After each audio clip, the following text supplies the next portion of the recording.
Well, good morning. We're glad you tuned in today. This is the Men's Fellowship that usually met at La Center in Westlake, Ohio every Friday morning.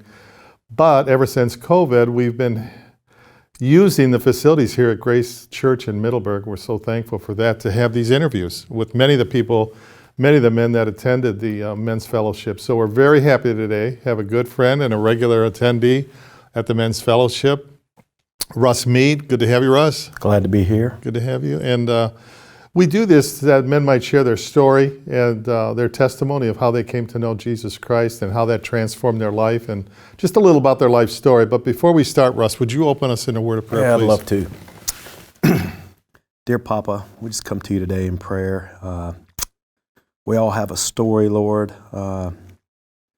Some of our stories are filled with a lot of pain and open wounds. And some of the stories just, have a lot of history. I just ask you, Lord, to tell the story through me, the story that will give other men hope, give them some direction, and just show them your love. Thank you for John, for being such a good mentor to me, and for sharing your word and teaching me wisdom. In Christ's name, amen. Thank you, Russ.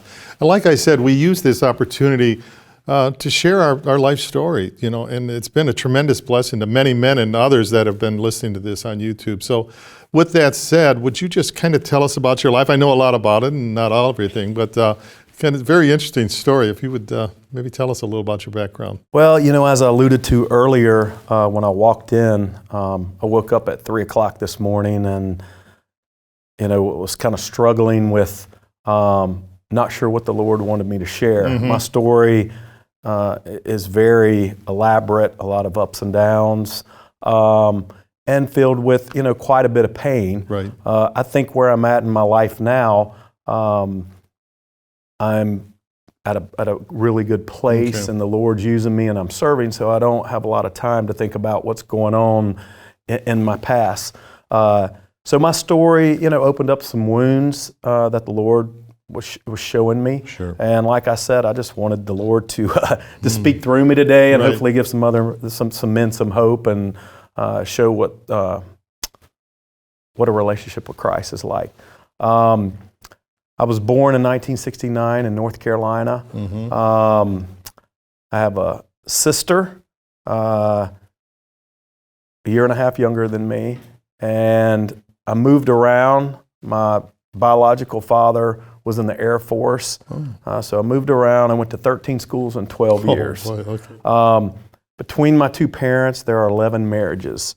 So I lived through a lot of step parents, even some step siblings. Saw a lot of infidelity as well. Mm-hmm. Lived through that, and throughout my whole upbringing, so to speak, moving around a lot, went to different schools. I got bullied quite a bit. I was pretty athletic. I wasn't great at sports, but I was above average. So moving to new schools, some kids didn't like me, beat up on me, bullied me. And so I was forced to make friends everywhere I went, because I didn't want to get beat up. Yeah, right. Yeah. So moving around, I finally finished school, high school in North Carolina. In those 13 years, I'd moved around Texas, Mississippi, Virginia, South Carolina. Ended up finishing high school, and I enlisted in the Marine Corps. Why the Marine Corps? I'll tell you a funny story. My grandfather, who I'll call Bud, in fact, he passed away about 3 weeks ago. He was 95. He was a famous Marine, a lot of the Pacific battles. And he was always my hero. He still is. Yeah. And he was always my constant. My biological father left when I was 5, and I didn't see him again until I was about 11, but my grandfather was always there. So getting back to your question, my grades weren't really good in high school. Like I mentioned, I was a pretty good athlete, and I wanted to play football at the next level, but my grades were horrible. So I'd actually went to a community college and met some guys who were going in the Army Rangers. So the next morning we were getting up to enlist in the Army. So I called my granddad the night before and I said, "Hey, Bud, I'm going to enlist in the Army." He said, well, that's a good thing. He's like, you'll do well with that. And I said, can I ask you something? I'm like, why did you join the Marines? And he said, I never joined the Marines. He said, I became a Marine. And I said, why did you become a Marine? He said, well, he's like, I'm sure you've heard it, but it's true. He's like, only a few can make it. They call it the few, the proud. And he's like, not everyone can make it. So long story short, I got up about an hour earlier than the other guys, and I ran to the recruiter and enlisted in the Marine Corps. And, part of the reason I went in, my grandfather, the other reason, I was searching for something. Yeah. I was always searching for something, and sports gave me that gratification, and people, liked me because I was good at sports. So I enlisted in the Marine Corps, enjoyed that time, got married, had 3 kids, and once I got out of the Marine Corps, I was in college, and I went to, like I mentioned, I started off at a community college. Then I ended up going to a college in Hickory, North Carolina called Lenoir-Rhyne University, and I played football there. It was Division II, walked on the team. I was older. I think I was a 21-year-old freshman out of the Marine Corps. So did that. Fast forward about 10 years later, and we had 9/11 happens. And I still had a lot of friends who were in the Marine Corps at the time. And I felt like, you know what, I can still do this. And when I was in before, we had Desert Storm. Our unit didn't get activated to go overseas. So I kind of felt like I missed out. And so long story short, I volunteered to go back in. I signed a 2-year contract to go back in. And I went over to Fallujah, Iraq for a tour. I was gone about a year total. What did you do in the Marines specifically? I started off when I first went in as communications, and then I went infantry, and then I ended up, when I re-enlisted, I met with a colonel down at Camp Lejeune, and the first thing I had to do was a physical fitness test before they would even talk to me. Did that, and the colonel said, let's make a drug deal. I'm like, what are you talking about? He's like, what do you want to do? He's like, I looked at your records. You were in before. You have a college degree now. What have you been doing?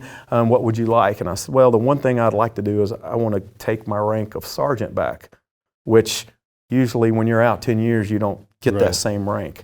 And he said, well, I'll give you that, but you're going to have to go into public affairs. And I'm like, what's public affairs? And he's like, you kind of be a liaison between some of the media in the Marine Corps and some of our diplomats over there.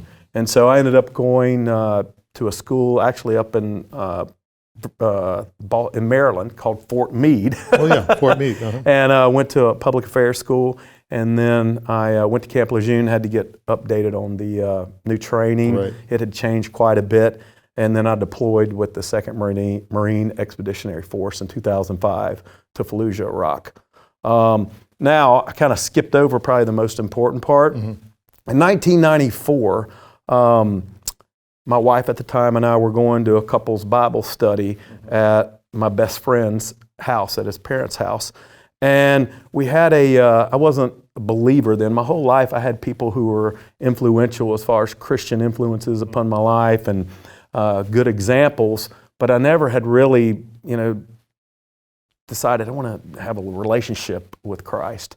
And I remember that night, it was in 1994, we had a gentleman come in who was a missionary, and I just remember at the end of the night, he started praying, and he said, if there's any of you who want to know God as your Father, as your true Abba, and it hit me, and I'm like, wow, and I can't explain the feeling, but that night, after it was over, I went up to him and said, I want to know God as my Father, as my Abba. Right. And from then on, I just craved the Word, and I started seeing, so my first view of a relationship with Christ was Him as my Father, and Him as making Him proud, and Him giving me the affirmation, the security that I needed. And so my relationship and my life started I would say it started getting better. Okay. I didn't really have a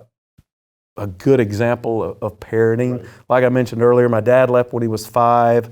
So then I lived with my mom, and she got remarried. And then I think I was probably 12, and then my mom left. And so I lived with a stepfather who tried to be a good father as well.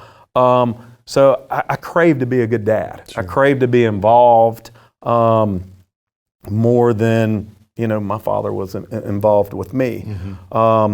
So moving forward, 2005, so I came back. I almost stayed in the Marine Corps, but my kids were young then, Yeah. and they weren't used to me being gone.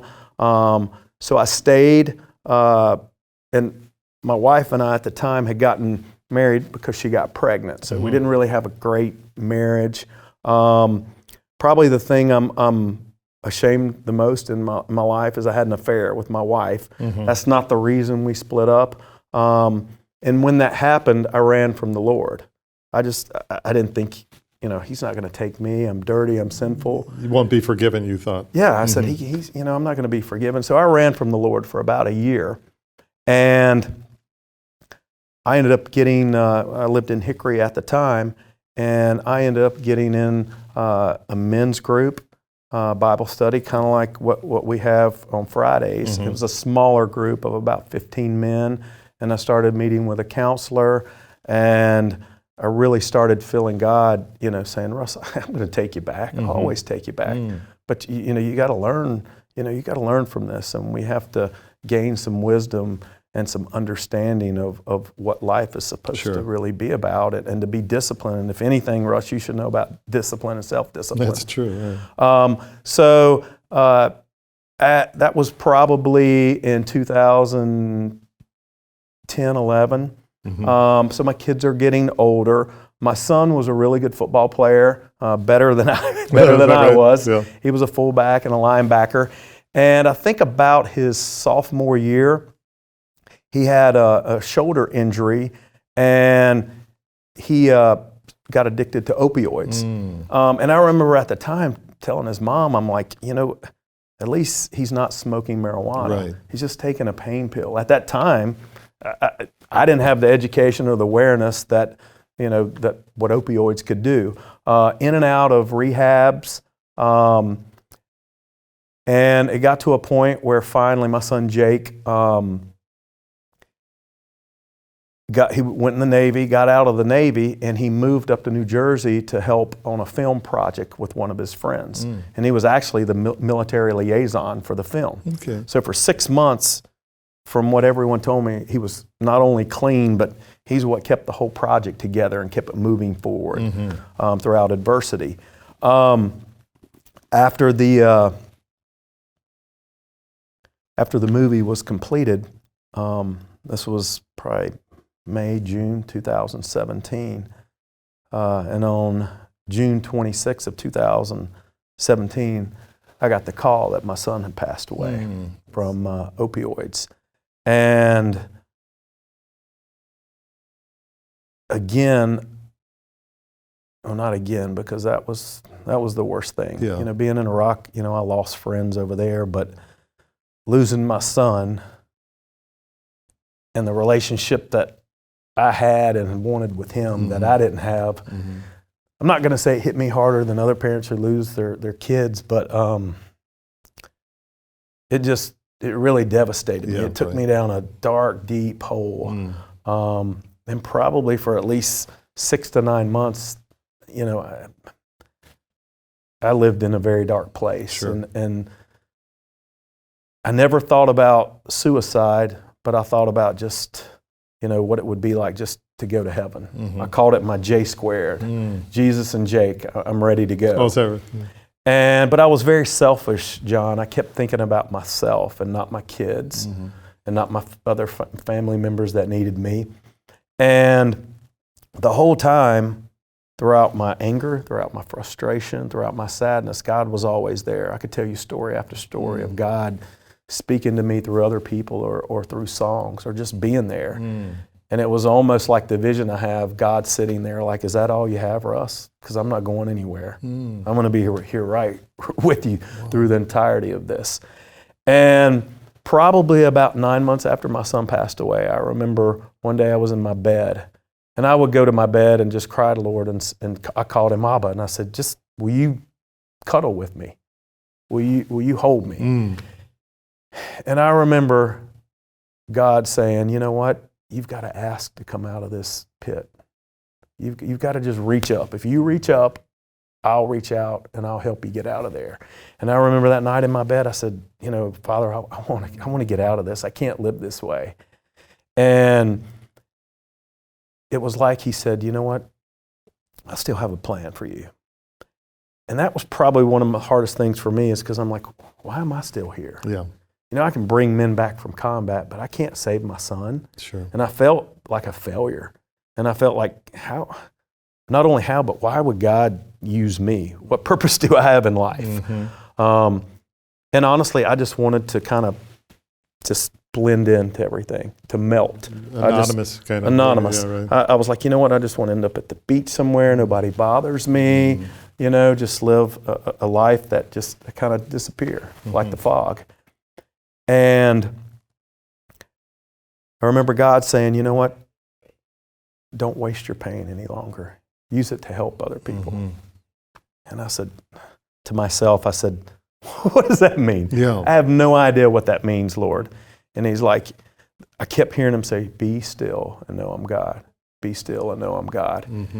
And about that same time, I ended up, the pastor at my church got me connected with a counselor, a Christian counselor, Todd Bird.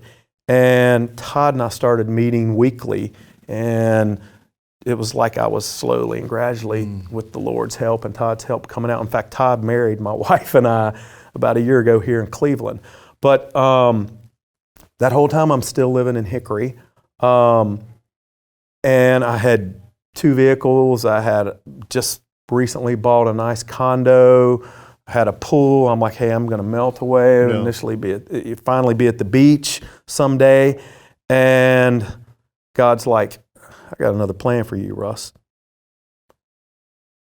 I meet this beautiful woman from Cleveland, Ohio. And unlike any woman I've ever met in my life, it was someone that inspired me and made me want to be a better person. And I told her after about 3 months together that I was going to marry her. And I said, you know, you may tell me no a few times, but you're going to marry me because God wants you to marry me. Okay. And I ended up moving up to Cleveland about, God, has it been almost a year and a half, 2 years ago? And the story since I got here has just been amazing. Is that right? It's, I started going to the Friday group, the one like we're filming right now in lieu of. And the very first meeting I go to, I meet Bill Fisher. And Bill and I start a relationship. I'm sure Bill's been in this seat before. And he invited me to a men's group that's it's only about 15 of us. In fact, we meet via Zoom right now. But anyway, I got involved in that group. And I think it was early August last year, so 19, I'm at our Friday morning, and I tried to switch tables just so I could meet people because I was new. And there was a gentleman that sat at the table who had Avon football gear on. And so we start chatting, and I'm like, so are you the coach? He's like, no, I'm the athletic director. It's Eric Frombach.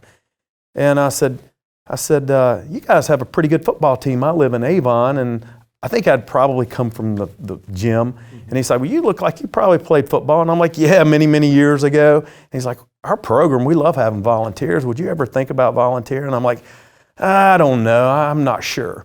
And it's so interesting because when I was in Hickory, the gentleman that coached my son had always asked me, Russ, I want you to come coach. I want you to come coach. I wanted to coach, but 2 things. One, I was working another job that was pretty lucrative. I didn't want to give up the money. And number 2, I love to bow hunt, and that's during bow season. So I wouldn't do that because of that, okay? Now we'll fast forward to I meet Eric, and this is on a Friday. On Monday, I get a call from Mike Elder, the head football coach at Avon, saying, hey, I met Eric. He said you might be interested in coaching. I'm like, I don't know, Mike. He's like, why don't you come on in and we'll chat. Went in his office, came out about an hour and a half later, leaving his office, and he said, God brought you in my office for a reason. He said those words. He said those exact words. And I'm like, oh man. He said, I want you to go home and talk to your wife. We start 2-a-days on Thursday. And this is like Monday or Tuesday. I go home and I'm like, honey, this is what happened. She's like, that's what you're going to do. Wow. She's like, I'm totally supportive of that. And started coaching last year. I'm in my second year of volunteering, and I absolutely love it. I see some of my son in every one of these young men. Yeah. And we have a good FCA program. That Robert, which is Fellowship of Christian Athletes. Fellowship of Christian Athletes. In fact, Eric Frombach, our AD, is in charge of that. I'm trying to get more of our football players involved. And, you know, I love the game of football, but what I love more is showing these young men what life's about, and even my mistakes, and how God is always there for them. And hopefully, you know, showing them, you know, how to be a good man. And, you know, it's like I told my wife, I said, my hope is one day that these young men will come back and they're married and have kids and said, hey, Coach Mead, remember when you said this or that, or you did that? That really helped me. You know, you said something very interesting, Russ. The influence of a coach on a young man's life is extremely significant, the spiritual influence. And I'll tell a story on you. I was teaching in Brecksville, and this couple came up to me, and the grandmother of this fellow that played for your team, a young man, and I didn't know it, but she says that a coach there gave his testimony and shared with the football players, which was her grandson, and he was so touched, he called his mom and his grandmother to tell him about it, and that person was you. So it shows you the influence you're having in these young men's life and how God has brought you through the pain, the difficulty you've experienced in your life, to this transformational moment that you're sharing Jesus with these young men. Well, he couldn't. It's interesting because I've talked to my wife about this before, and God couldn't. He wasn't ready to use me 5, 4, 3 years ago. Not even 2 years ago. Sure. And I visualize God looking down, and it's like a puzzle. I'm like a puzzle that He's putting these pieces together. Yeah. And it's so interesting because it's just like my marriage with my wife. We talk about it and we laugh sometimes that our relationship, our marriage wouldn't have worked 30 years ago, 20 years ago, even 5 years ago, but now it does. And it's just because God is molding us like, He's refining us like silver. Yeah. And it's the same thing. There's a couple things that I don't take lightly. And one now is being a husband, and the other one is being a coach. And I always tell my wife, when people see me out, families, parents of Avon, I want them to say just a couple things. I want them to say that coach right there loves the Lord, he loves his wife, and he loves my kids. And I said, but that's a huge responsibility. And I said, I don't take it lightly. That's great. And I'm just, life, like we talked about earlier, our life's a story, but it's not complete. Yeah. And I've started to find what God wants me to do. It's a new chapter for you. And I want to say something about you too, because I don't know how long ago it was. It was definitely before COVID. It was probably around a year ago that I listened to you speak at Fred's meeting. And for about 8 months, I'd been really seeking wisdom, discernment, and understanding. For some reason, that just, I was, I read a proverb every day. And I was just like, I got to get wisdom. I got to get more discernment, understanding. I need more of that, Lord. And you spoke to our group, and I don't know if you remember, but I came up to you after that meeting, and I introduced myself, and I said, John, I need some of what you got, and I'll take you out to lunch, just whatever it takes. I need some of that wisdom. And you agreed to start meeting with me and mentoring me, and it's really helped me. Praise the Lord. And what I love about that is that also is a big responsibility, because you told me, you said, Russ, I'm not just doing this so you learn, I'm doing this so you teach others too. That's the key. And that means a lot to me. It makes me it makes me crave to know God better and to take it, another step. Well, Russ, I do appreciate that. But that really has been the intent of the Men's Friday Morning Fellowship, was to disciple and to teach others that they might teach others. Now, you're reaching out to all these football players, all this coaching staff, and for all of us to be part of that, we greatly appreciate it. I know I speak on behalf of the entire Men's Fellowship, and we thank you for your service in the Marine Corps. And you were at Fallujah, which of course was an extremely difficult time. And I know you experienced a lot of pain there with, as you say, loss and the wounding of friends. And I'm reminded, and I think of your life when you said Jesus was always there for you, always there. And of course, the Marine Corps motto is Semper Fidelis, which means always faithful. Always faithful. Semper Fi is the short name. I love that. Oliver North was one of the gentlemen that I met when I was in Fallujah, and he and I developed a relationship. And I used to get emails from him all the time, and it was very interesting because every one of his emails ended in, "He is Semper Fi." God is always faithful. And that always struck. So you saying that, it just clicked again, that I remembered that. What a great way to end this interview. Thank you for coming in, Russ. And I was Army, you're Marines, but I got to use that sometimes. Semper Fi. God bless you, my brother. Thank you, John.